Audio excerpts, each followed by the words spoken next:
Plutôt que la définition mot to ya nini enfant fallait à moi na profiter pas ça qui travaillait moi na confier à Didistone na qui surtout plutôt que la définition mot faire à moi na ni wenge ni jiwera parce que ataki travailleur na bango ay mo babota été ba na bango ba exaucer na badaïda les mal dans tout ça hein, les mal que ba musicien ba sala na mambo ezani bazo pour na ba terme selon période voilà na likamo ngo ça bango plaisir. Bazaki ba employé nanga seulement pour na boya ki kachaka ezaki collaboration featuring donc employé ko ça featuring nanga pas comme leader na bosani ke tant to komi plus loin na benga bango déjà ba employé na ko benga bango subana voilà.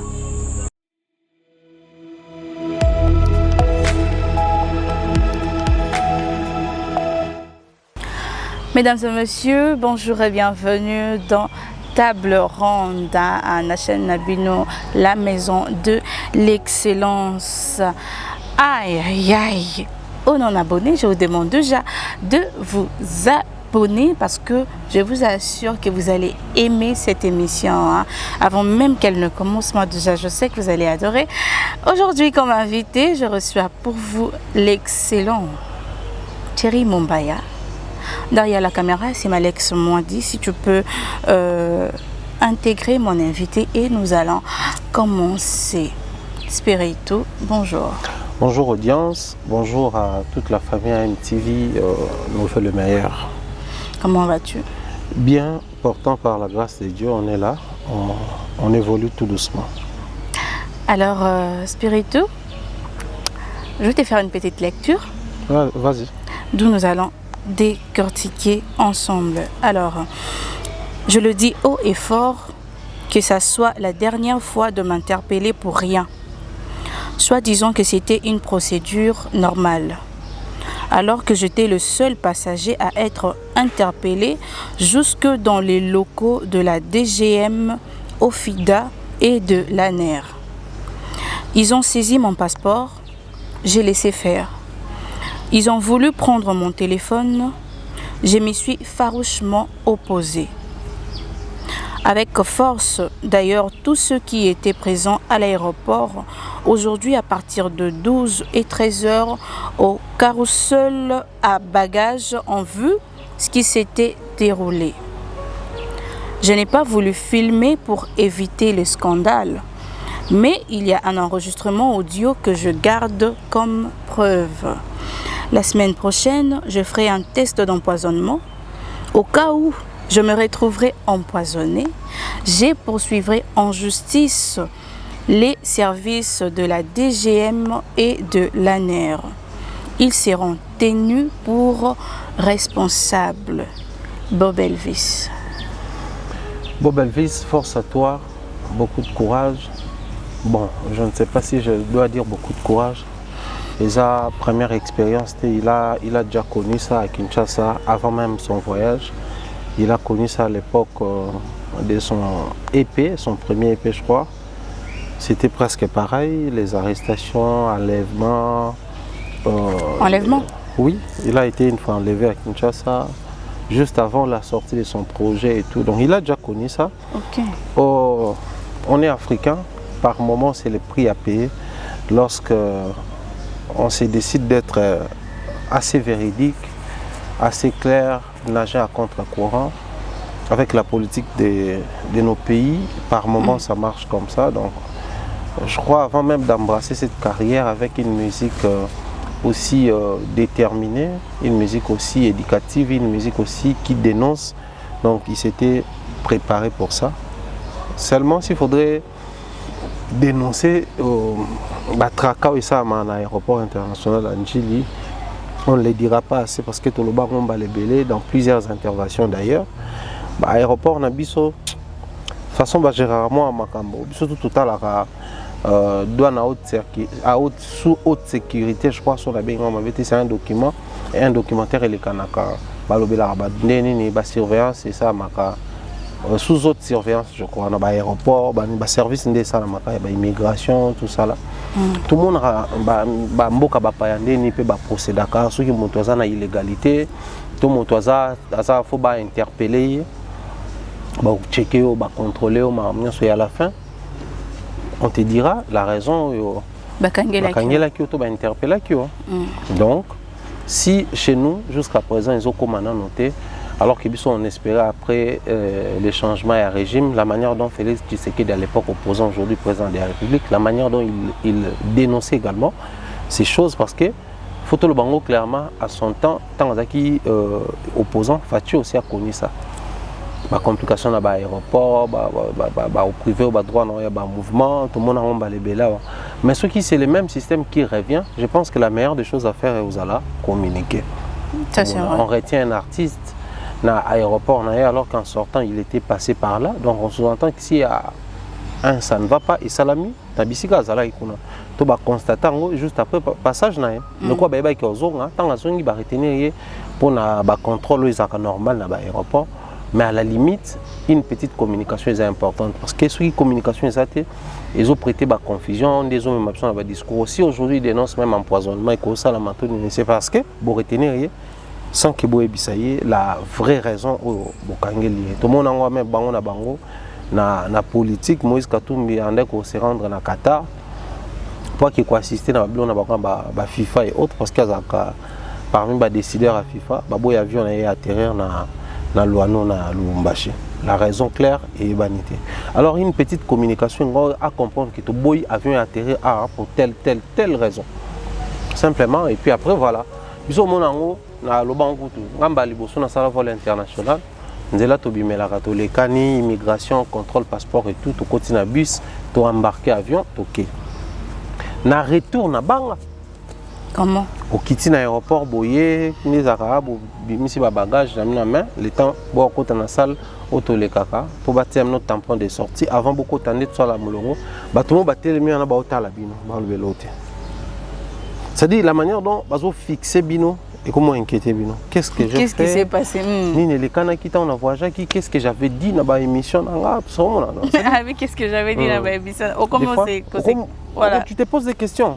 Ça met mal à l'aise les gens. Imagine si déjà, mon toit voyage partout dans le monde, soit comme une balle, soit dans le Congo.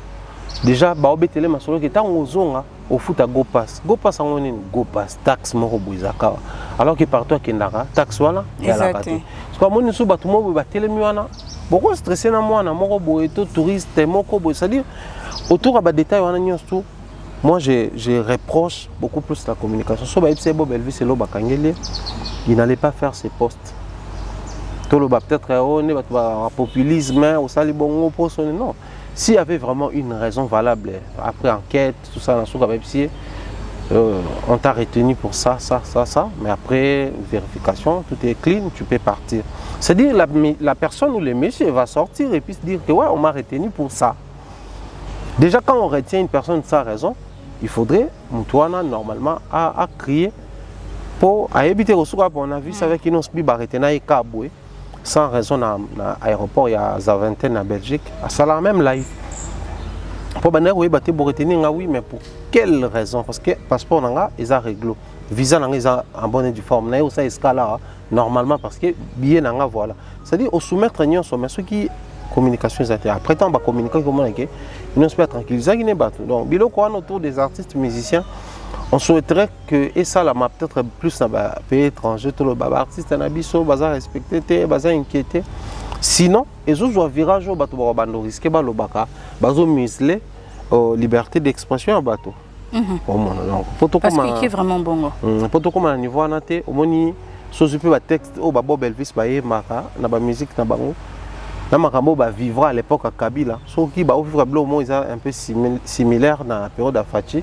Ils ont ça la net tout le bas des Kabila à Fachi ça donc le or c'est pas intéressant, d'autant plus que le pays est dirigé par une personne qui à l'époque était aussi victime de ces genres d'arrestations arbitraires, on a manque de communication si vous voulez. Donc on souhaitera ce que bloc on a penza sur Bakondi Holanda et si là beaucoup oui mais beaucoup communiquer. Mais ces points là d'empoisonnement, il n'est pas allé un peu trop loin. Je vais faire une publication le 27 janvier de cette année. Dans ma publication, pour comprendre pourquoi inquiétude ne faisait pas bon. Pourquoi seulement le 27? Parce que c'est le jour de ma naissance. C'est ce jour-là que je vais réfléchir sur ce qu'a été l'année 2022 pour moi. Parce que moi, je me dis, bonne année, ça la jour Mtabotama. Parce que on a un cycle normal à l'année. On prend l'année ici, là, le 26 et Bandi, le 27 janvier. Parce que ces jours, on a une année, on a âge une année de plus. Donc, on calcule pourquoi. Pour mystifier tout autour. Au moins, ce qui est là, il y a bizarre et salami. Oh, tu n'as souka, vous avez une réponse claire. Intérieurement, tu vas commencer à te poser des questions. Est-ce que Basalinga m'a bêté? Est-ce que place Bavandi Sakinga? Est-ce que environnement Sakin? Est-ce que automatiquement, on met tout dans la question, on a la santé, na yo physique. Donc, ce que santé physique que vous allez atteindre, c'est peut-être brutaliser qui tous nous la brutalité. Mais ce que brutaliser au calculer l'année. Peut-être que breuvage mortel, dans mon PP, ceux qui paient dans le bureau, ceux qui paient parce que le gouvernement a bâti à 40 documents qui ont été contrôlés. Je ne sais pas place en quarantaine ce qui s'était réellement passé et tout. Donc, c'est vrai. Bon, moi, conseiller en communication de Bob Elvis, je n'allais pas accepter qu'il publie ça comme ça. On allait plutôt passer après une semaine ou 2 semaines. Pour ça, les tests poison, contrôle et tout. Ce qu'on monique, il y a souci dans la santé, on dénoncer. Parce que même poison, il y a une période où c'est vrai, des fois, sans précision, mais estimé. Non, poison, il y a travail dans d'autres mondes. Donc, il y a à peu près approximativement 1 mois, 2 semaines. Donc, vous voyez, il y a place tel. Donc, je crois. Il est allé peut-être vite en besoin de lobby dans la communication, mais ces soucis-là, cette inquiétude-là, tout humain va vivre à surtout toi, les cas à l'aéroport. Ok. L'aéroport, il y a un stress par moment. Dans la zone, on a voyagé. Le roi est aérophobe, au bar, on a déjà vol. Mon bar, on a payé. Mon isogi, au côté na bus, où est-ce qu'on a commencé à avion. Au moins, on a un ouf de soulagement au salaire. Tu te dis, enfin, je suis passé par Tracagne, sur la contrôle, la boisson, ça boit, ça la boit, c'est la biso, petit la biso, la biso, ça boit. Des fois, on me voyager dans le stress, on me voyager dans malade, parce que maladie à la carte, une fois, elle a vraiment, à ce qu'on tambola, on me m'a appelé malade. À qui am sur ça opération, à qui am sur ça contrôle, dans stress, on me pas avec Congo, toi, ça na Congo. À voyager, pas que s'installer ailleurs, souci à famille, stress. Nous ne sommes pas là qui apprennent à love baboyer. Tant qu'on a souci à love. C'est-à-dire, nous sommes tous les cas à l'aéroport, on a la belé. Si on a bâti à la rare, si on a biso, ça là pour présenter carte de vaccination, on a foutu à $5. Il y a ni. On a foutu à bâtir le tampon. Tant qu'on peut péter à l'aéroport, on est en vraiment. Sauf comme nous avons fait TP, carte jaune, non. Nous avons un ordre, période dans un vaccin, on a tout ça là, on a une fois même carte de vaccination Covid. Oh non, il y a eu des séances, tout ça là, il faut 3. Non, mais là, Pfizer, c'est sur 2 séances. On se dit 3e, binotem, il faut OMS, il faut la première dose. On a notifié, comme les dates, il y a 2e dose dans la carte de vaccination. Mais on va avoir un SMS. Il y a 2e dose dans telle date. 2 jours avant la date, on a un SMS. Surtout, on a un centre, on a rappelé que la date de la 2e dose est peut-être dans l'aéroport. Mais bien, l'aéroport, il y a 3 doses pendant que l'OMS a 2 doses. Nous sommes pour s'opposer à moi, Missoumai. Moi, il aurait été à l'aéroport. Fatia ça discours clairement que bateau tout basé dans la carte. Il y a vaccination sur outil voyage international. On est obligé à test Covid parce que carte il y a vaccination. Mais bateau souvent petit mais qu'on a foutu sur $45. On a mon outil vol national. Biso toujours vaccin sur ça la vol national toujours sous comment on appelle tout ça là sous test Covid. Donc, on a sa carte dans la vaccination. Pour vous déjà vacciné, donc, on a sous test Covid. Mais on a un retour compliqué. Tout à l'ouano, tout quitter l'aéroport en Gide, la monde là-bas compliqué. Mais on a tout l'accès à la carte de vaccination. C'est le Congo. Donc, on a par moment. Ça salit même l'image de notre pays parce que quand on arrive, la première impression, c'est celle qui reste. Impression de Bosso Ozoza, au Rokuta, ambiance, toi, atmosphère au Kouti, dans l'aéroport. Ça, c'est vrai. Donc, côté Wana, il faudrait vraiment qu'il y ait un grand changement. Merci beaucoup, Pharaon. Je t'en prie. Moi, je suis satisfaite de la réponse. Je ne sais pas pour les autres en tout cas. Alors, nous allons continuer. Fally Ipupa a peur nanga na musique. Na longola qui est parce que na monaki azo manqué Fally Ipupa. Là, c'est Robinho Munzibo qui s'adressait à Lité Akanda pour Nanzembo Oya Yobe. Il fallait qu'il soit dans Katia, qu'il figure dans le clip, mais il n'avait pas figuré parce que pour lui, Fally Ipupa, c'est son père musicalement parlant, et Lité Akanda, lui, il avait manqué du respect. Quelle lecture? Lecture, et ça, dans la vie, il faut faire un choix. Dans la vie, en tout cas, c'est vrai, même qu'au ponelo côté l'accès au seul choix, au ponelo côté. Donc, la vie, c'est un choix. J'ai choisi être moi, je travaille ma personne, parce que j'ai choisi être ce que je suis. Si Robinho s'identifie comme musicalement moi, Fally, il a le choix, il y a quoi entretenir peut-être une relation là, ou il y a quoi entretenir en route. Si on a un entretien, à juger bon, à écarter Moutou Moko dans la zone naïe, parce que Moutouana, à l'encontre, il y a un principe naïe, pour retirer les droits. D'autant plus que peut-être dans l'état des droits par rapport à Fatia. Donc, il est libre de choisir avec qui s'approcher, avec qui collaborer, parce que même impliquer, mettre une personne dans son clip vidéo, c'est une forme de collaboration, surtout une personne qui est aussi moyennement connue ou connue.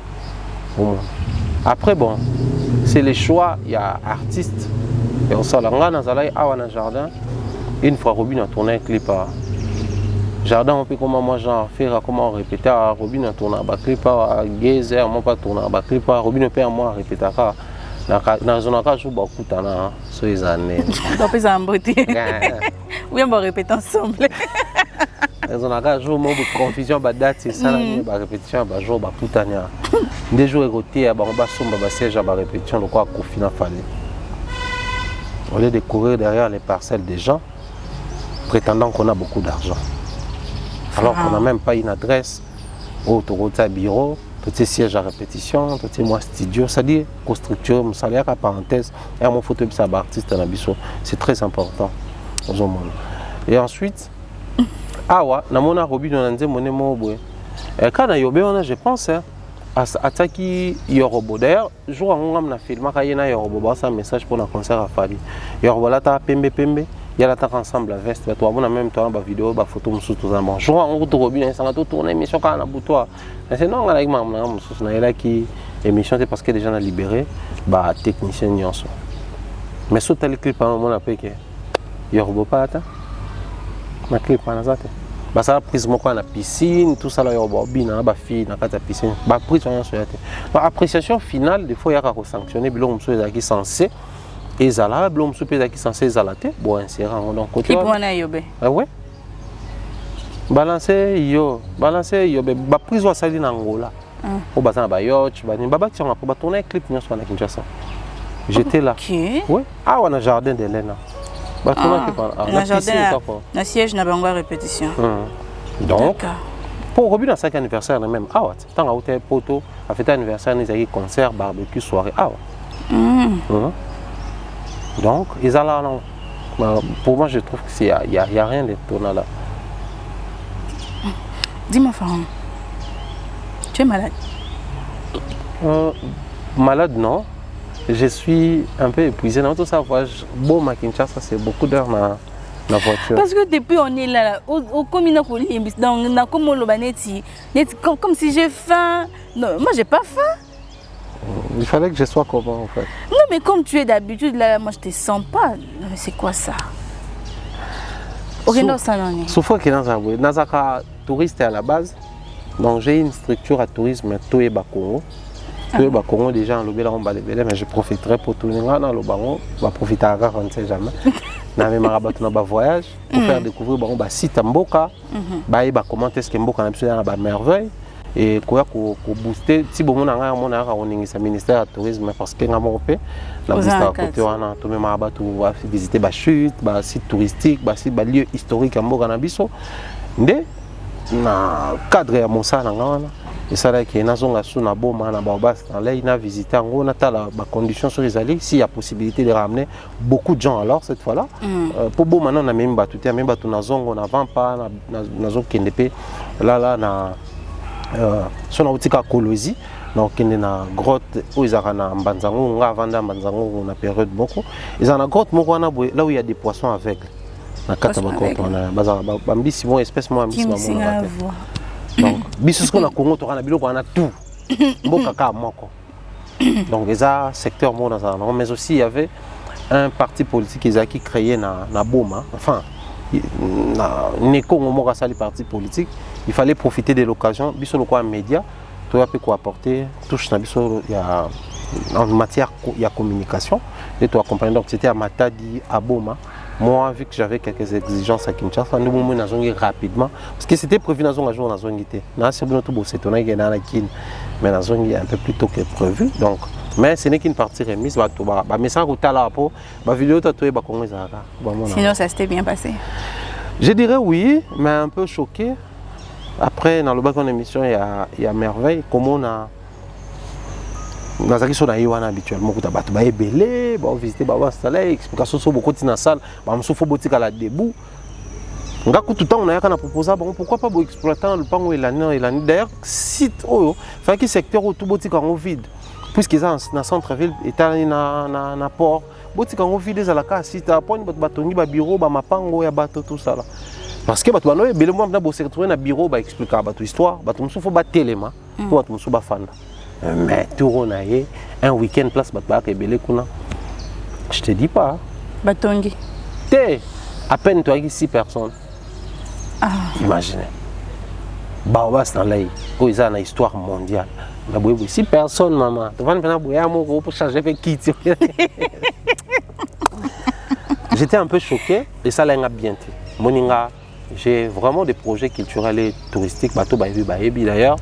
Baebi qui est dans pas longtemps pour lancer des blogs sur le cadre de Bakongo. Tout là aussi ça quoi aménager parce que tout ça bureau de Bakongo na faut comme télévision et puis tout lancer ma campagne. Donc c'était vraiment un choc. Comment dit Boma déjà port et kende banana.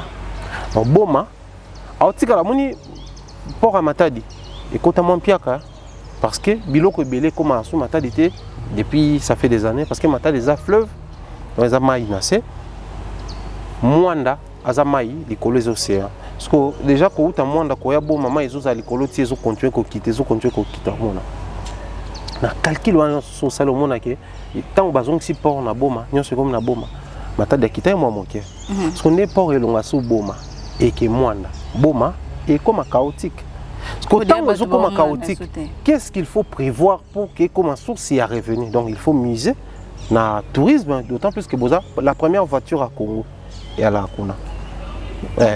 Ils ont un boma. Ils ont un site touristique. Baobas dans l'air, ils ont un site touristique. Mais musée na yango. Baosa la ngote. Alors que Dubaï ba na pétrole, ba golf kuna le connaissons. Les Émirats Arabes Unis, Qatar, ba pays na nyonso. Golf Persique, tu vois, ba ça na pétrole. Mais ba calculer que pétrole un jour peut ko bima. Qu'est-ce qu'il faut faire? Il faut miser le tourisme. Batonga ba gratte-ciel moko inimaginable. On mutako uta monde ayekuna pata la tour la plus longue du monde. Tant azu visa, foot hotel, aliwana séjourner. Bon côté na quel l'état. On va créer alternative au cas où.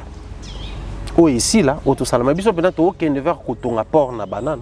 Mais boma aucune politique de prévention et pour permettre que et continuer à vivre. Et bloc en nyonso. Nga étant culturel mais aussi touriste et chokanga. Donc ils ont parmi les bébés c'est un voyage dans la mais bon ça s'est bien passé on a fischer on a fleuve on a lié ba crevettes on a lié ba poisson on a papa là mais ngolo yo zelanga pharaon sujet ngolo et choka qui Donc Zoye pena funga ma choc wana tina suka. Bino toujours bakanga bosuka déjà bakanga loka bo Belvis. Merveille, j'insiste, ya rozelanga pharaon parce que il est choqué. Na déjà maloko. Té oh babi so rotonda. Alors voilà, pharaon, nous allons continuer. Je reviens encore chez Robinho Mondibo. Encore? Ouais, j'ai pas encore fini avec lui en tout cas.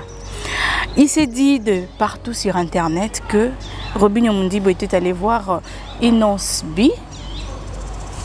Et Inos a payé passement Kowana pour un concert.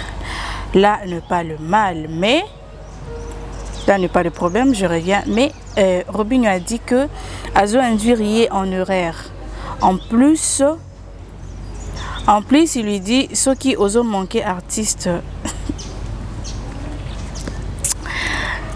Je fais pas la lecture, je reviens. Il dit que Fally Azo mené en erreur au fait. Maramnion Sozo Sala, Ezo Simbate. Et Inos est le tout premier artiste Oyo à Fongole lié au thème à PCA passe pour Akende Kobeta concert quelque part. Ou on est sur internet. Hein. Moi j'ai lu sur internet. Okay. Du coup, je suis en train de revenir sur le pharaon parce que dans une vidéo, dans une émission, je suis Viscoye Moko Robinho Mondibo qui disait que à remercier Inos B parce que après ça qui est passe, oui, mais Nandengete a s'occupé au Lukako rabaisser, Fally Poupa, ainsi de suite. Déjà pour lui, Inos B a fait la démarche pour s'excuser chez Fally Poupa. Alors que plusieurs warriors traitent ça de traîtrisme. C'est un traître accueilli par Robin et par Inos parce que Inos clash ouvertement Fally Poupa. Bon, après, je pense, j'aimerais commencer par féliciter d'abord Robinho Mondibo qui, haut et fort, l'a dit, hein, a remercié mon lodeur leader Inos pour un acte. Tu sais, tout le bailo que la reconnaissance n'est pas de ce monde. Mais si un artiste qui est une personne publique, de surcroît un leader d'opinion, si vous voulez, éducateur des masses, prône la reconnaissance publiquement, en quoi ça doit déranger? C'est là où moi je suis. Et à mon humble avis, je pense que les Ali Kamboyo, tout le monde a musicien qui a bandi musique d'orchestre, la première des choses à faire, il faut cracher sur place au Outaki, la main qui t'a nourri. Il faut dire des méchancetés, il faut. Et pour nous, les Congolais, c'était devenir un système. Que non, nous, la Congo, avec Ndaraboy. Ouais, les esprits doux, mais voilà, les langages appropriés. Tu peux Internet, Internet et Église. Mais si tu vas l'église, parce que l'église nous prêche la reconnaissance, le pardon, l'humilité et tout ce qui va avec. Donc, si tu vas l'église, c'est que la reconnaissance fait à la tête, humilité à la tête. Nous sommes à la tête. Mais Robinho a fait preuve publiquement qu'il est reconnaissant envers Inos B. Mais moi, ça aurait été moi les conseillers en communication de Robinho Mondibo, j'allais dire à Robinho de se limiter là. Reconnaître un bienfait, remercier la personne publiquement et c'est suffire. Et pas aller au-delà. Au-delà, ça nous a créé tout ça. Ok. Au-delà, c'est le premier qui a fait, qui a remis, c'est ça? Non. Au-delà, c'est le premier. Tu sais, dans la vie, de toi, boué. Voilà. Par moment, on va dire, surtout en famille, la famille,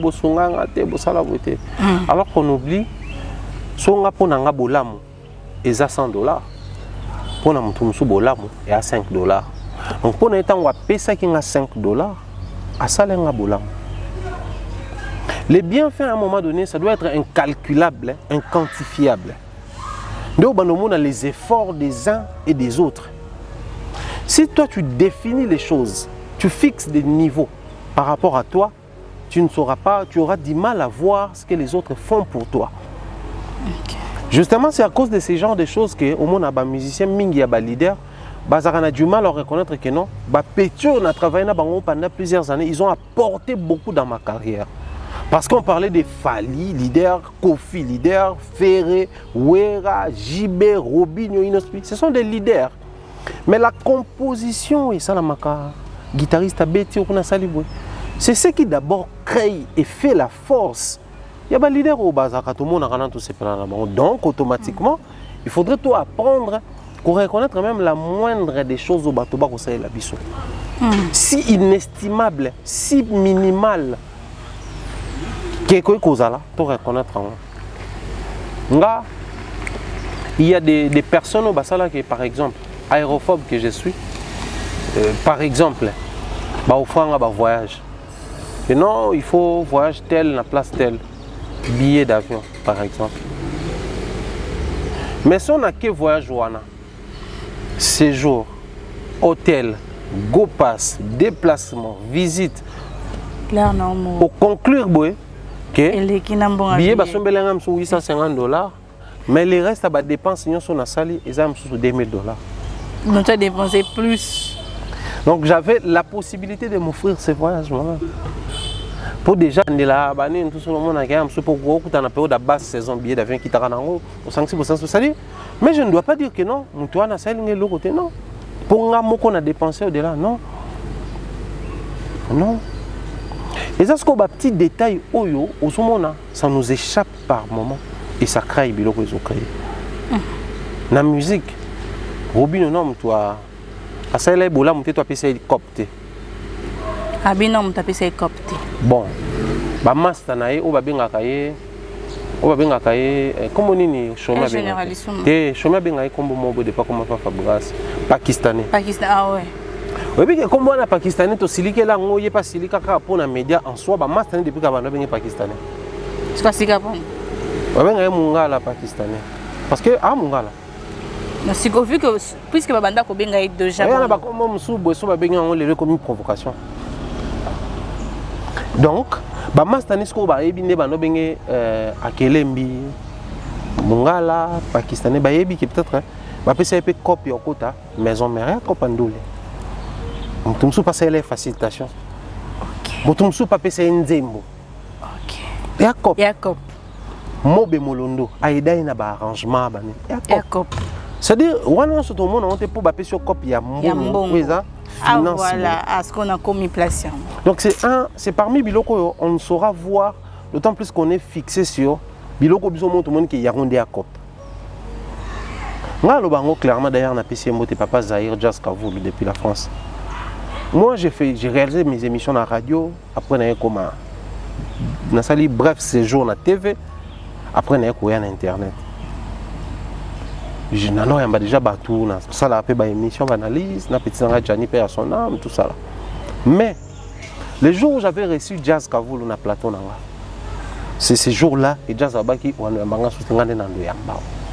Et puis il faut intégrer un projet d'analyse, les émissions et tout ça.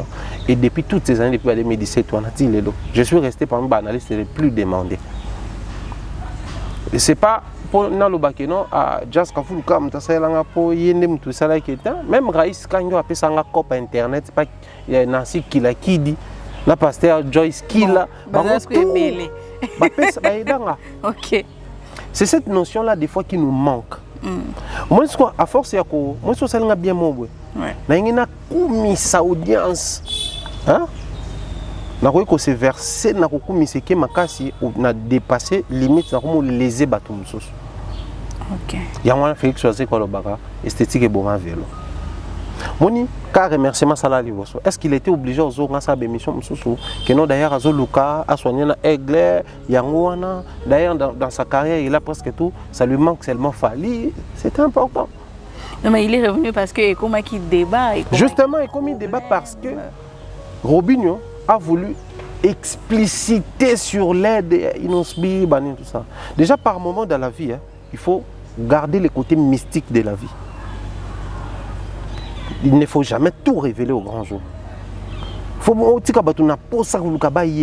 déjà du fait que Inosbi a fait ça qui a cop, il y a tout ça en Colombie. Bravo, une très bonne chose.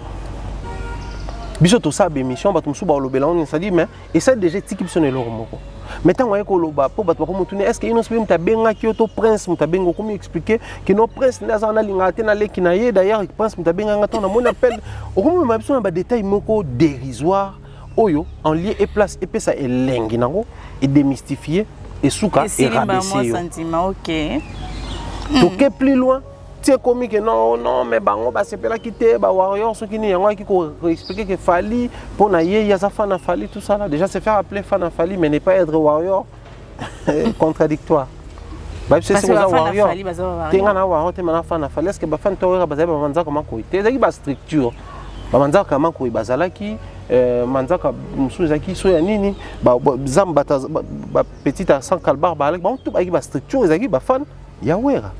Différemment, les fans Fally, tout fan de Fally pour pas être warrior. Soit aux fans de warrior, soit aux mélomane. Par moment, au moins, il au côté parce qu'il a voulu à tout prix s'expliquer, se justifier pour te rappeler que non, pas nous qui maintenant appelle ça copte. Sûrement, qui c'est qui est le truc, mais l'hôtel, Fally me salé là. L'hôtel, ouais, me salé là. Mais à un moment donné, et Sungi était. Ensuite, tant que comme on est tapé tout ça, et comme il soit l'ingité, ma casse pour parce que moi je pense que il m'a bien été mes Robin a manqué moi tact, moi maturité, moi il y a communication. Moi une communication. Et alors quoi vie. Na vie bo c'est ngam ça appelle la maturité. Communication peut et c'est ngapé maturité il y a communication. Même la musique na ba ça là ka so yo moko tali musicien mon cet artiste a atteint la maturité.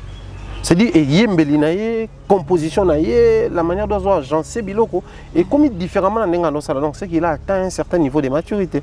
Même la communication, ça demande aussi cette maturité-là. Et on a évité de bloquer pour là, c'est bien. Réaction puis à bataille. Inos B peut bien tenir le bac non. Inos B a toujours manqué qu'à Fally. Non mais entre nous soit dit, Inos B n'a pas besoin de Fally pour faire sa carrière. Ça c'est vrai. Il n'a pas besoin de Fally. Ni d'Adam ni d'Ève. Déjà, Inos B, observez Inos B de près. Moi, je dirais ça aujourd'hui, ça va choquer beaucoup. Mais Inos B, c'est parmi les rares artistes, si pas les seuls artistes et musiciens, qui sait copier Fally Poupa. Tout au Bazalana Fally, Fally, Bazalana, aucun d'eux a compris comment copier les bonnes choses ou copier les mystères de Fally Poupa. Seul Inos B a su le faire. Les lots, Bobeta Masolo, Inos B a photo na batona tout. Mais à l'époque quand Fally le faisait, orchestre belé ba no finga Fally. Maweli ça yuta ba na mwana. Mais Inos B il est avec ces gens-là, mais il est aussi avec Fally. Il s'est rentré dans les circuits à réseautage. Tantôt bomoni na Djilo Boyebite Zaki à l'occasion de quoi au Djilo a présenté Yaya Ayembi. Mais bomoni kaka ba présenter, c'est les réseautages. Il faut voir Fally. Pour comprendre comment ça. Inos B voit Fally comme ça. Et si au Congo nous avons 10 artistes qui regardent Fally, 9 c'est limite à regarder Fally. Inos B observe Fally. Pour observer, il faut regarder attentivement. Ça c'est vrai. Donc les uns regardent, Inos B observe. Ok. C'est comme ça qu'il a la facilité de copier l'esprit à aussi exporter les bandes. Et ne soyez pas étonnés si un jour Inos B va aller au-delà de Fally Poupa. Parce que dans l'observation, on soit gardé positivité. Alors, on a des limites à observer. Voilà pourquoi on dit l'élève dépasse les maîtres. Fally n'est pas seulement le maître de Robin, il est aussi le maître de Inos B. Mais Inos B fait mieux pourquoi? Parce qu'il a observé attentivement et positivement. Il n'a pas besoin de très proche de Fally. C'est vrai, la musique a besoin de ça, peut-être un jour, collaboration, Tony. Mais déjà, il y a Fally. À l'époque, il était Innocent Balou, mais merci, maman, tout ça. Superstar. Donc, il faut tout ça, côté on a et on les a même warrior. Mais là, tu viens de dire que Fally est le maître d'Inos B. Les griffes ne vont pas se fâcher. C'est pas un problème. Moi, je dis quelque chose de vérifiable. La PC n'a pas référence, vision, C'est vrai, en français, on dit les idées ont des jambes. Mais par moment, on a tout ça, les permissions, je peux tirer quelque chose de pas audience. Du haut de mes plusieurs années à carrière, mais je peux tirer quelque chose de pas audience. Bien sûr que oui. Ah, mais boss, il me semble. Mais je sais pas. Et il me semble tout. parce que moni nde toza boye totindo na Mongolie. Bon, si tu continues quand même à Inos. Mais si tu avances plus loin, et biloko yo, tu as ma solo ya héritier Salam Pierre dans le stade de Martyrs. Mais barobi no pe na kopa mba pese ba non c'est un Pierre kananene. Na babe ngoni mboka ngeza kini. Na bossen comme mboka. Stade ya laki vide de chez vide. Les loyo, Inosbi peut se permettre de dire Balo Barabaza niveau moronanga. Mais stade wana nga sona ina beti concert nga mona tourner ça. Mais il na pese ba ko bagé ça Pierre. Na ndenge pe ya bon moto pe ndule pe koti pe na corps. Surtout à côté c'est na marambo, ko s'excuser chez Fali et tout. Na ndenge pa ça non que Inosbi pas ko lo bana pese ke pe ko bakenda kuna basa fiasco. Donc à un moment donné, biloko na nyonso ko bimaka apuye moko squat. Mutango a pesa que cop ou que toucher ba sensibilité entre nos choix dit. Si seulement si que Inosbi a sali penza démarche na Robinho. Est-ce que Inosbi na minute ça satisfait na comportement Robinho dans média? En tout cas, si j'étais à la place de Inosbi, je ne pense même pas que la prochaine fois na Olinga Suko Bengai. Parce que Olomi Lobela mon médiateur et c'est un moto à maturité au sakana tout le monde moko ya mozaki Kofi Annan face à médiateur entre ceux qui battent mouvance na bato opposition oh babenga Nelson Mandela asa médiateur entre Kabila na Mobutu ça dit baluka mutu moko ana maturité wa ko ba ko gérer ba sensibilité moi même mutu ko senga pardon a garder ego na au mona mutu limbi sanga pona ça ki boye mais en réalité ça là qui comment expliquer mais voilà.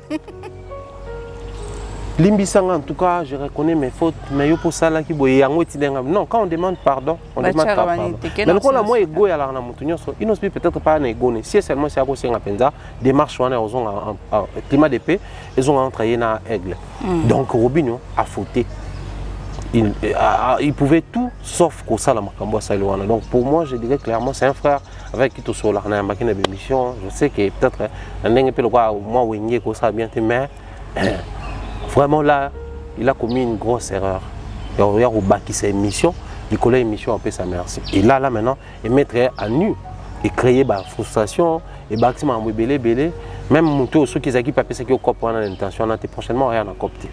Il va se diriger sur PC cop pas comme Roselon ba idée. Il y a le coup là, batum sunde bazalaka.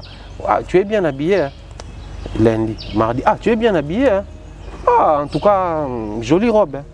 A Kibete baninga momba a draga nga na courage wa ibsanga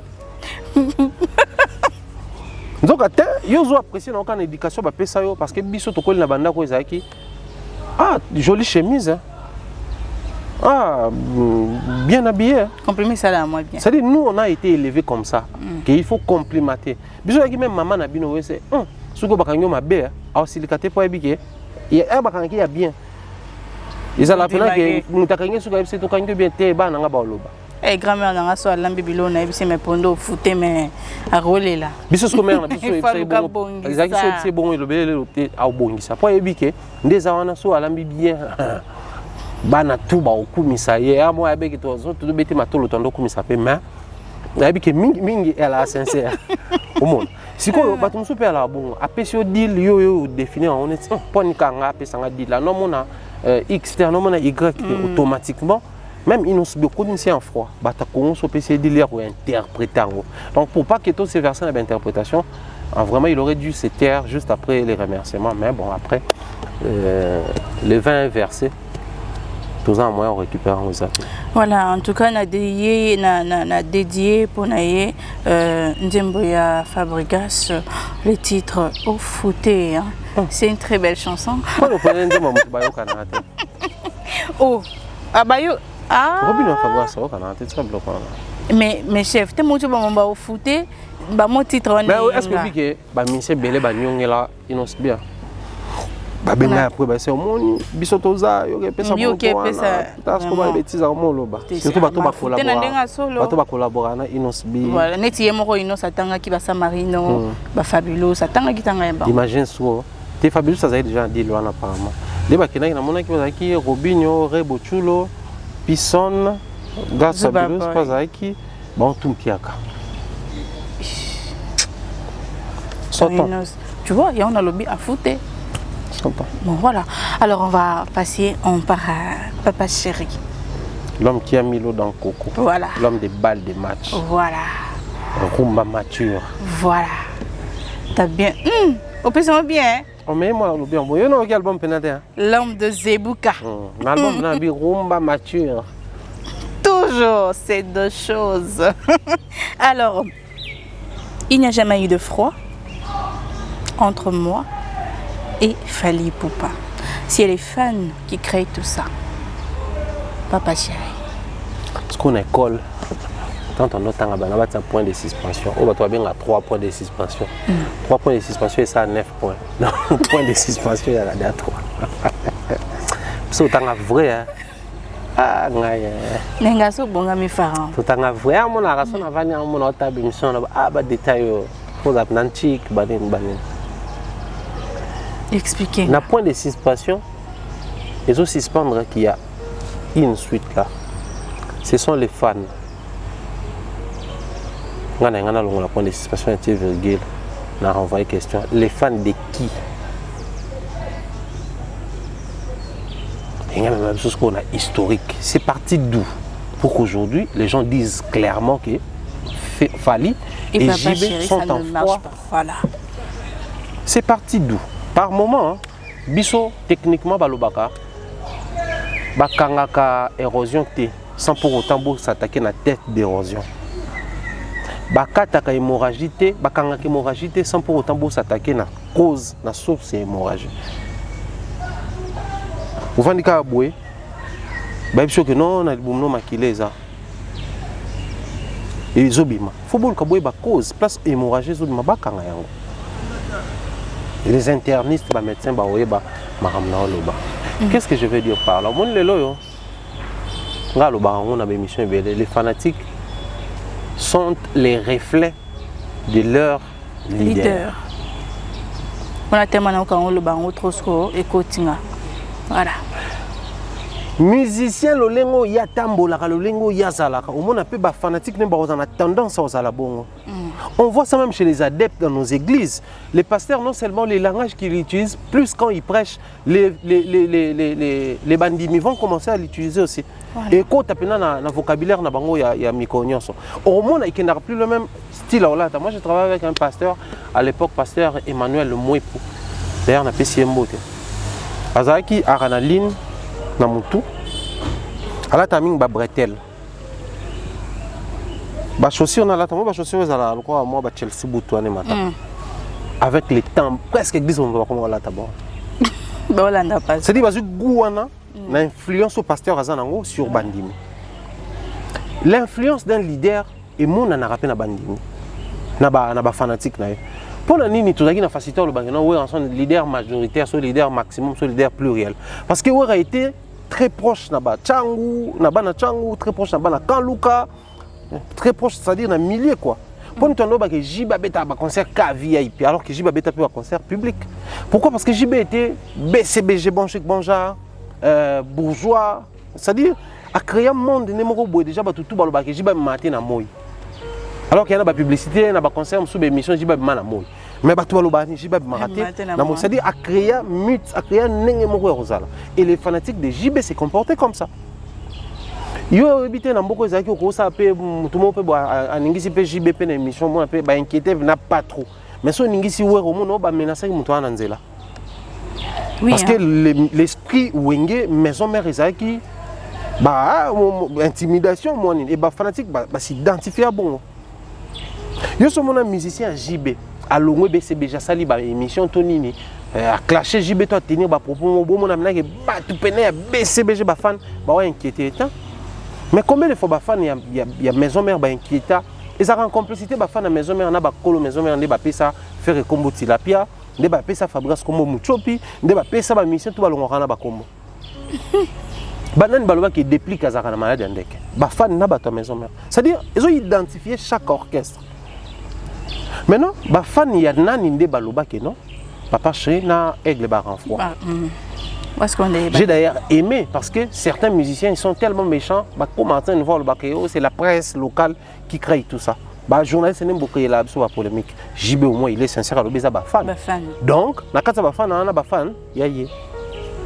Poni yolobi yaye. Oh mais ba fan eza na yaye. Po yé mutaloba kiango. Jou ba tout na fali réponse a fali soit lobi ka ba fan, c'est que na ba fan. Puisque muto ba tout na ki. A l'obéza ba fan, c'est ya ba fan. C'est ça. Mais qu'est-ce qu'il a fait pour arrêter ça? Rien. Qu'est-ce qu'il a fait? Rien. Je vais prendre un exemple. Des fois, ils ont une émission. Ça m'est arrivé dans la rotation sur le travail. À l'époque, Keren, c'était la même chose. Période à notre travail, c'était pour Belaka. Keren, est-ce que Bobé Bani, est-ce que. Et comme on a habité même, Dalida Ité, ça même, Arlette, Vondi, Iguet, Nengemoko. Et comme on a das, Nengemoko. So, Peka, Betika, à moi, 2 semaines, mon ata. L'audience, Bobé Bani, va commenter, audience, c'est toujours comme ça. Mais c'est à moi et à toi. Ma réponse, non, on est bien, ça ne va pas. On a un programme, tout ça là. Au moment où on est à faire à terre ce que le public. Et ça manque d'informations. Et me rappelle les grands publics, bah, c'est faire des idées. Par moment, c'était l'anniversaire de Jibem Piana. Enfin, il y a moins de Jibem Piana, mais on voit Fali Poupa comme invité. Fali n'a jamais été effectif à Wenge, BCBG. Grand format, dans format à Jibé. Mais les vieux na petit ba comment sympathiser ne ka ton na papa Wembana na trop jibé ba ton ba ni papa Wembana ouais rabayo kana kate. Donc par moment moi aujourd'hui je veux responsabiliser beaucoup plus les musiciens eux-mêmes. La manière dont bazako gérer ba crise na ba conflit entre bango des opé ça accès na ba fanatique na bango baloba. Parce que le ko la bango pe bazako trouver énergie à se nourrir na ba propos, na ba logique, na ba conception to perception ba fanatique, n'est toujours vraiment harmonieux. Et au moment on et comme il paye à solo. Ngana en froid na yote. Pourquoi faut na ndima ba to loba na en froid na yo? Bango, bazako se nourrir nango et ça donne ce que ça donne. J'aimerais bien dire que c'est papa chéri était sincère. Mais j'aimerais aussi dire que les musiciens tout ça batuni bango est-ce qu'on a un problème là mon tutel ne baloba te balaka sincère. Mais na rolingapé na loba on reconnaît l'arbre par ses fruits. Alors que tant que on reconnaît l'arbre par ses fruits. Cela ne veut pas dire que ce baptême si nous étions avocat, le président a fouillé le baquet. Nous avons battu avocat pour un fouillé, non. Tu as dit que vous êtes manga, vous êtes avocat. Il y a Safou, il y a Bitabe, il y a Makemba. Mais on reconnaît l'arbre. Naba fruit, donc on reconnaît la véracité. Naba retombé. Tovanda wate, Tovanda namboka o. Bisiko tomoni de cela dernier fils est Botami. Batouni héritier pour ma dernier fils vraiment pour récupérer faire créer conflit, je n'ai aucun problème là les padres et tout ça là. Au bout qui connaît ma dynastie non moi j'avais un projet là pour faire que focus un projet là. Pendant que na ba kele na nzela qui aboyi ko yemba ba ki faut ba taper wera pour ya yemba. Mais na tela lobi en côté to ndima o ma kele nzela to ya ye. Tout ce la position o ya ye. Quand les jiba lobi le côté tout ce qu'il wana. Faire un apôtre, faire un Kinshasa, question sur le dernier fils. Ou tata dernier fils, j'en fais pas un problème, tout ça. Mais tel que stade Nairobi, c'est la vérité. Les fruits. Tu dis ma arbre, pour tout le monde, tout reconnaître yango, na ba fruits. Héritier Betty, ni fiasco na concert, les premiers fanatiques pour réagir, ba gaulois. Pendant que le leader na bino, bazolo ba clairement que bon un problème qui. Mais bino boye, bolobi que bon, se réjouir dans Pierre Canaille. Et il y a un petit concert Lélo, le 25. Le 26, il y a l'émission. Tant aussi, si Charlie Pakayo a l'émission, pas qu'à la plateau dans cette maille. Faire des tibias. Alors, il choc dans tibia. Tibia, le bosso fallait me taper ça, tibia me balai baron de PC. Pendant que faire un héritier balobi bazar, bien. Trésor Congo qui fait des publications, Wenge a déshonoré, na Pierre Canaille au corriger stade. Mais pendant que le leader n'a pas lobby toza, n'a problème té. Ce qu'on tombe na kondima ba propos na bango toto zélabaré tomber sur le terrain. Donc c'est que ba en froid. Ils ont ba fanatique tes ba moro. Et nous avons conclu hein papa chéri et Fali Poupa beaux en froid. est-ce que nous voyons en tout cas toi qui en as biso masolo milaïté Pharaon, la partie où tu as dit arbre et un fruit et tout, ce que tu as dit que oui ça fou oui ça boé alors que fruit est athée soit tu as les arbres bah ça safoutier ou ça manguier. Comment ça? Avec ou sans les fruits? La fleur, la feuillage nango, la forme nango.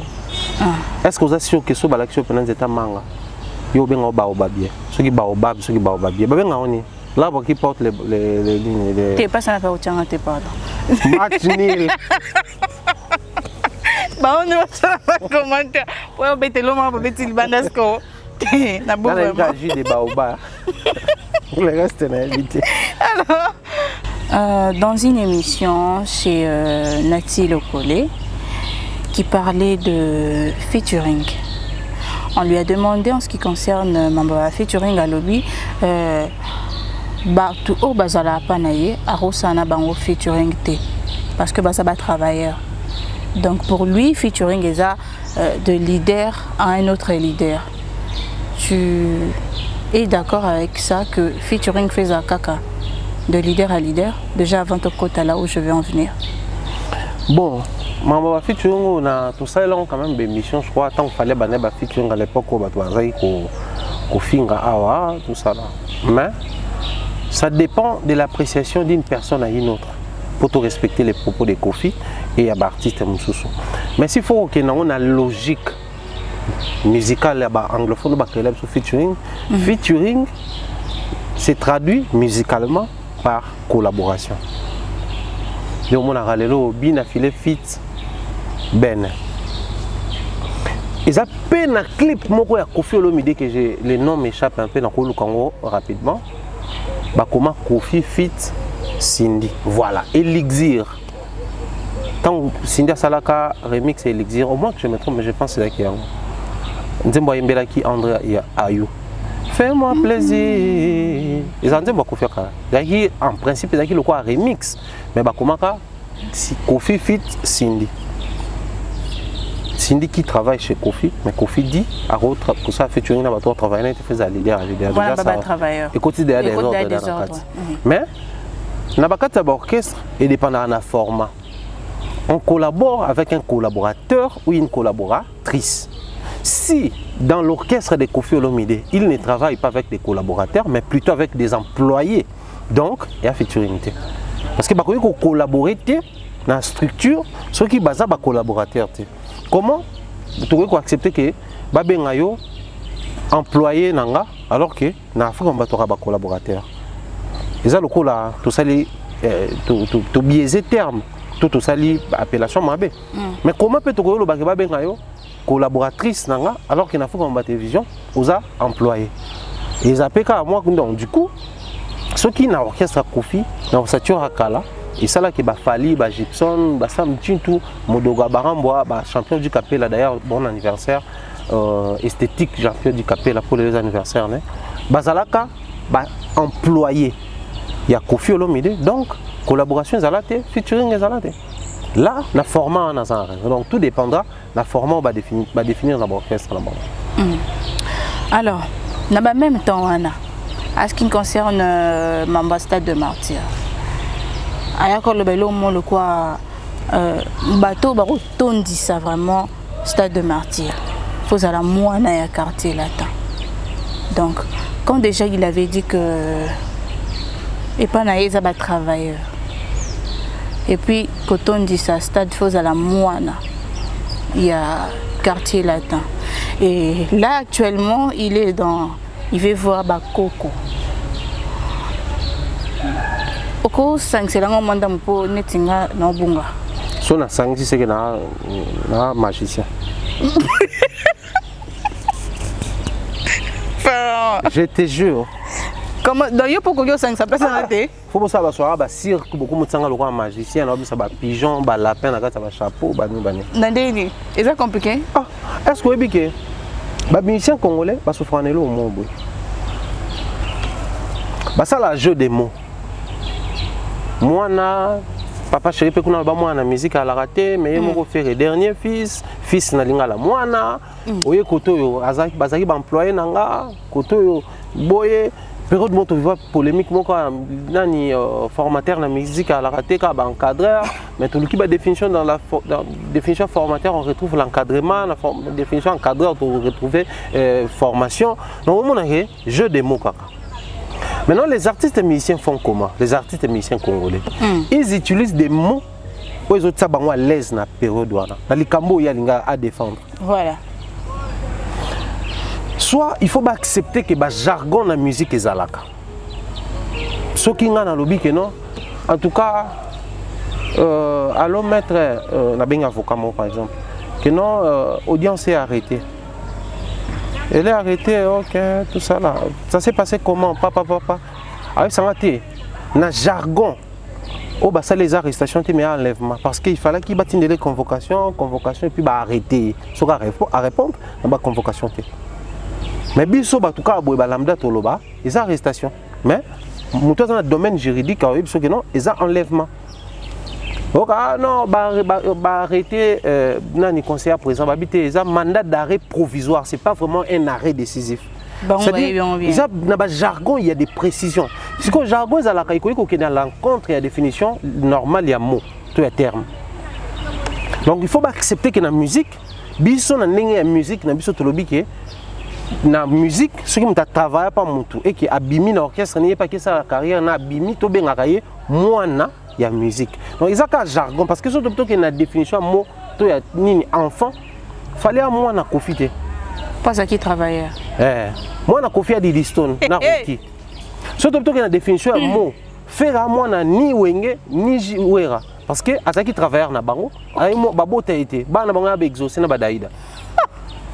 Mais surtout que na jargon que tu se mettre d'accord na musique jargon na yake mwana yazalaka oui le longomba mwana ya papa wemba surtout que le na jargon oui le longomba mwana ya Viki Longomba moi placé comme eleng makasi monte na tchelon litoyi donc si ko ba musicien mabe ba osala biso ya nini so période na ana besoin boya makambo ki mwana baba nanga ta ba musicien nanga il travaillait chez moi c'était des employés et tout ça là. So si quoi na période na lingi na piqué vu que a comme na succès bato comme comparer na nga faut na lo basiko que non abimisa bakoko pour abimisa ibana donc bazongi bana balongo ba employé pour elengi nango comme période wana il faut na senge bakoko to senga bana ngo siko ba ba leader to bana ngo ya nene c'est à dire au monde que c'est désordre est créé pour faire plaisir aux méchants. C'est vraiment un désordre. J'ai lu, comment je dirais, comment on appelle ça, bon, j'ai lu un truc là sur internet, sur je dirais Opéra News, quoi ça, sa fille Didiston Olomide qui a répondu à un commentaire.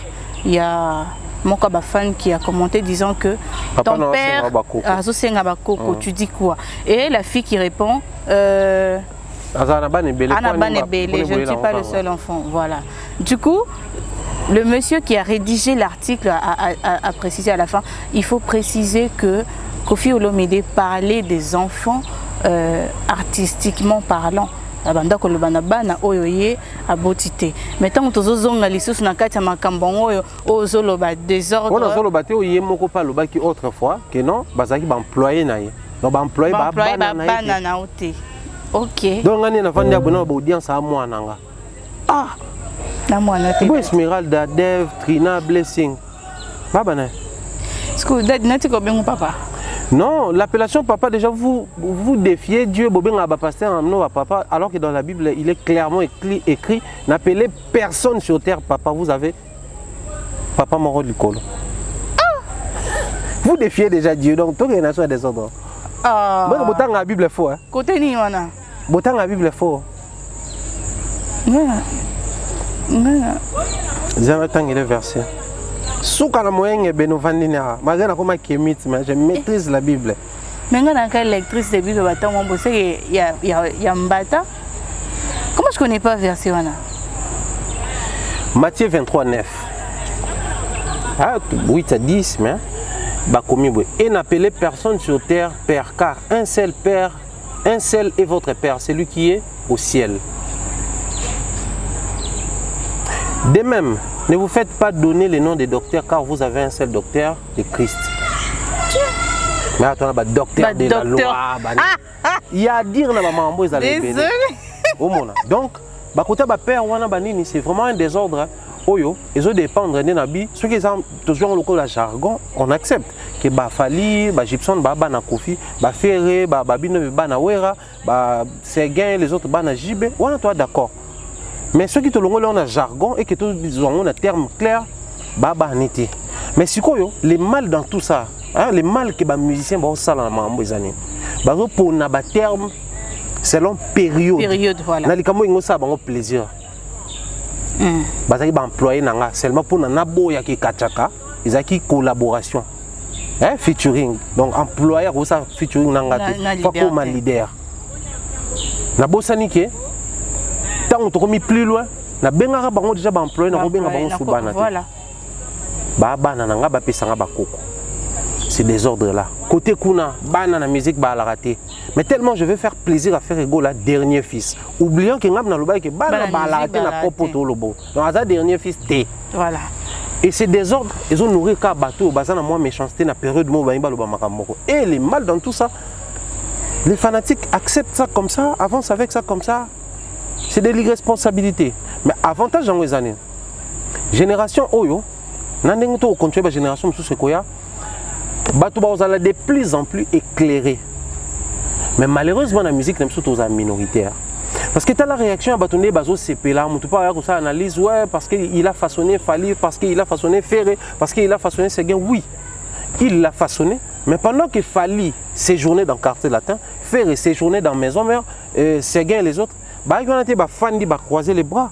Il travaillait. Étant enfant dans la famille, tu as travaillé.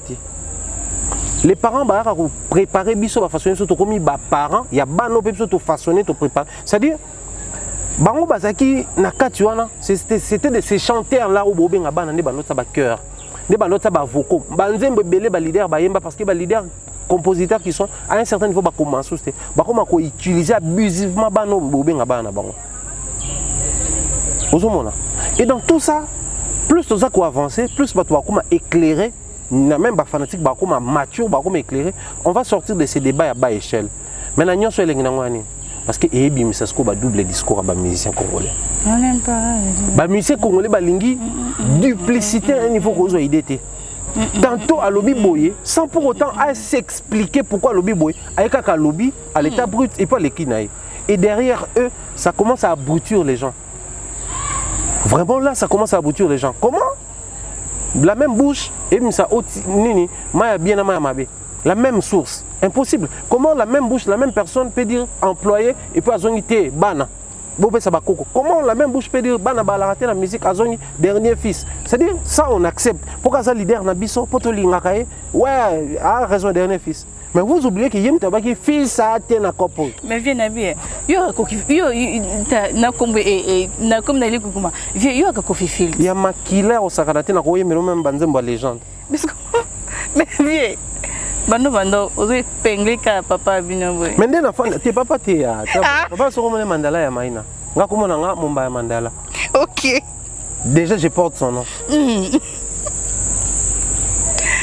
Naza awa lokola analyste musical et non comme Kofi Fil. Du coup ni on a sur Sazardé yambanga ka lokwa Kofi Fil. Et sanga kina yambio alokwa Kofi Fil. C'est jour son saire. Je vais te faire voyager na monde ya Tchacho.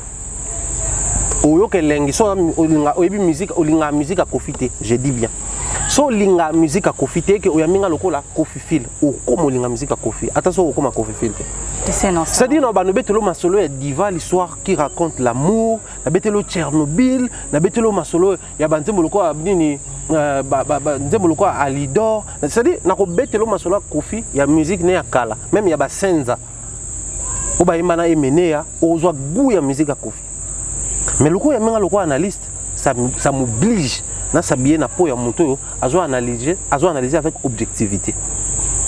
C'est ce que j'aime. Et c'est tout ce que je sais faire en ce moment. Et je pense que Bissonde m'a sauvé les musiciens dans la situation. Les noms dédiés Kaba. Le nom dédié Batmanzembo. Du coup, j'ai dédié au Quadra Koraman la chanson un boloké. On n'aime pas. Nin oh, on a dédié au Banzembo et au Kuta na bongo. Tant ba nous tasko ba partout so dédié bato. Batsa on a ba page. Oh vie, oh, Banzembo eke bongo. Le long laté. Ngana olanda yo. Yo kana banda ne bandeli. Tango bi mamba Robinho mundi ba fouté. A fouté Zanzembo ya fabriquer. Ngana ba ki a fouté. Non, à fouter. C'est pas à fauter, donc à commettre faute. Voilà, bon, à commettre faute, du coup, à fouter. Ok. Et Fabregas, les métiers noirs, on a dédié dans Robinho Mundibo. Pour na quoi d'accord à man, le bien, on a bim sama kama double discours pour changer maloba. Moi, changement maloba. Et ça double discours. Voilà. Du coup, tu as fait. Les faits sont sacrés, il faut respecter les faits. Si on a double discours, on doit respecter les côtés sacrés, il y a pas fait. Voilà. Non, mais vous êtes quand même d'accord avec moi que double discours, les Nzembo a fallu bloquer. Double discours. Bon, on a bloqué, on n'aime pas les doubles discours, voilà. Point. Et puis, ma toute dernière question. Ma dernière question, Pharaon. La scène. Au fin de la point. Ah, bah, je sais que je stressé na plateau. Non, non, stressé. Du coup, je stressé non, vous comprenez que calme, donc j'ai pas compris. Non mais. Oh là là. Non mais na bon délire. Un bon tonton comme ça, tu peux pas faire ça quand même. Un bon délire de la part d'Africa Mobimba Télévision. Alors, Pharaon, ma dernière question. Kofi Olomide na Nini Ona Ucholoba qui avait dit que Moutaro Tondissa, stade de martyr. Et Zala, comment il s'appelle Zala, moi, na outina quartier latin. Moi, na quartier latin. Du coup, je suis en train de me dire, donc, tu as soutenir héritier Watanabe parce que Wata outa quartier latin. Donc, il y a que en fouté na ye. Par le bas qui monte au ton disant oui, Zara, moi, na outina quartier latin. Et là, on est en train, on attend déjà Ferrego là, 2023 en Goyo. Le mois de juin, je crois. Voilà. Et faire répéter les cas na quartier latin. Donc, on espère que et qu'on réussir. On espère. Au TP, il y a Ouata, ils ont payé un lobby. Donc, ils ont question au Pharaon. Ok. Kofi avait dit, je crois, Natala vidéo, à l'Obaka, on était sur la stade, Ero Yatundi Saka, déjà, Erwana, ils ont plein déjà, déjà presque plein. Et moi, on a salle, on a Zara, moi, on a quartier latin. Voilà, Mama Banango Kaka. Kasi yo to uti wana nde tozongi susu awa. Walingi bana trop. Kasi to uti kuna nde tozongi susu mamba bana ngo. Ah, yo pa mwana nga. Ah, on dit minga te. Oh, to sa ne. No cho bana bengo papa a. Nga kuna benga ko déjà papa mais boyinga na plateau. Papa ko telo te nga même moi sina nga benga nga papa. Voilà, mais est-ce que boyinga na plateau? Ah, y na ko boté te. Donc après je crois les artistes musiciens par moment ils sont sincères quand il y a des fois où c'est laisser remporter puis un sentiment peut-être peu relation encore le dire ça la boulot bien pour un sous toi bien mais au salaire peu bien so peut-être bien te n'a pas changer de discours mais cela n'enlève pas le fait que ça la bien on sent ça bien au saka bien malgré que rien n'a changé discours à ton égard. Mais si Kofi avait dit que Moutoua Rosal on est dans le quartier latin, Tala, Kobuka n'a témoigné Kofi Olomide, c'est une école en matière organisationnelle. C'est quelqu'un qui aujourd'hui, après plusieurs années, du haut de ses plus de 60 ans d'âge, il tend vers 70 ans, plus de 35 ans de carrière, mais un succès. Ça n'arrive pas souvent dans la musique dans le Congo. Au-delà de ce qui kitoko, ce qui succès, ce qui folie, il faudra là au tracer peu moi chemin na yo moroboy. Au définir ça peu moi ba borne moroboy OK, yo ko dépasser en côté na musique non. Soit au définir ça peu moi style moko ko s'en passer dans côté. Donc c'est au moins une certaine discipline ou je dirais un respect envers ta carrière. So Kofi, je parie qu'il a réussi à inculquer la même discipline na bananaï.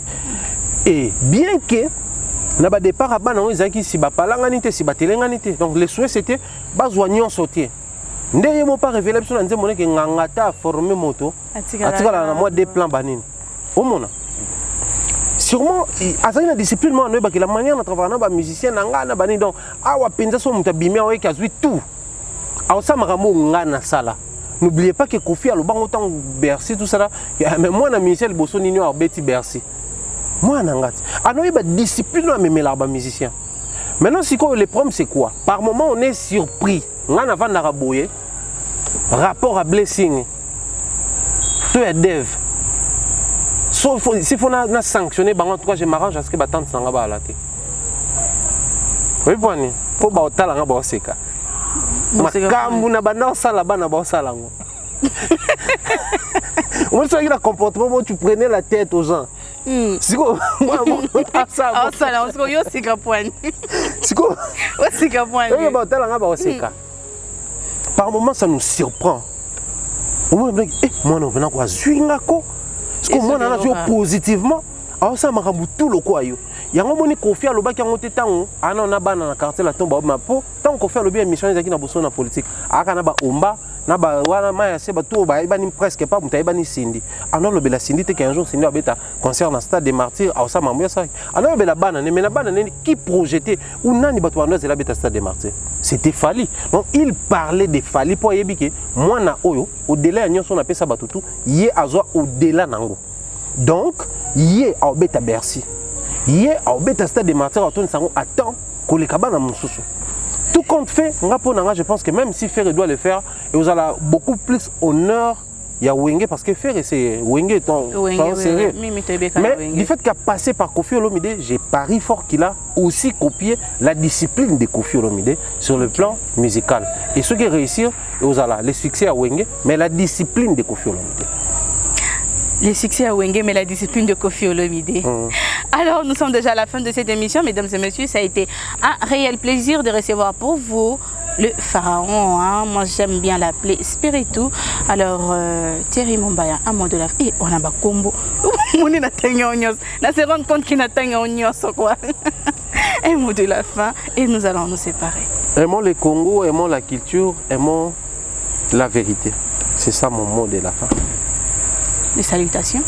Salutations à Irène Biuma, le 27 janvier, on a été au Botama et on a bien ma jumelle chérie. Tu vas comprendre pourquoi. Okay.